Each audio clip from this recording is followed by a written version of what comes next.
Baik Tribuners, kita akan update harga di pasar Namlea Buru. Tomat dan lemon Cina alami kenaikan, bahan pokok lainnya stabil. Beberapa bahan pokok di pasar tradisional Namlea, Kabupaten Buru mengalami kenaikan. Harga komoditas yang naik diantaranya tomat dan jeruk kalamansi atau yang dikenal dengan lemon Cina. Seorang pedagang Laetu mengatakan harga lemon Cina saat ini mencapai Rp6.000 per kilo, di mana sebelumnya Rp5.000. Kenaikan harga ini sudah terjadi sejak beberapa waktu lalu akibat gagal panen yang dialami petani di daerah itu. Sedangkan untuk harga bawang putih, bawang merah, cabai kecil, dan cabai besar masih stabil. Pantauan tribunamo.com di lapangan pukul 10:32. Meski mengalami kenaikan harga pada dua jenis bahan pokok, namun tidak bisa membatasi para pembeli karena sudah menjadi kebutuhan masyarakat. Saat ini aktivitas di pasar tradisional Namlea terpantau normal, walaupun dalam kondisi pandemi.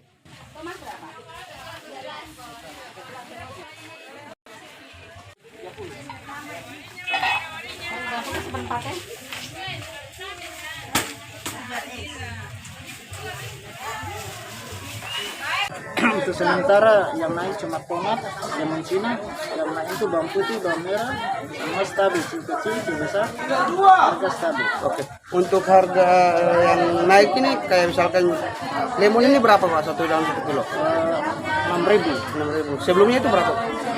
6.000 per kilonya.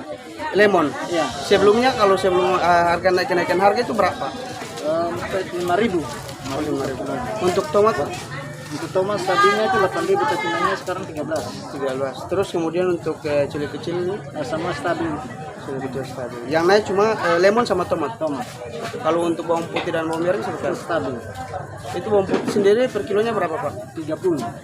Kalau untuk bawang merah 30 sama. 30 juga. Terima kasih sudah nonton. Jangan lupa like, subscribe, dan share ya.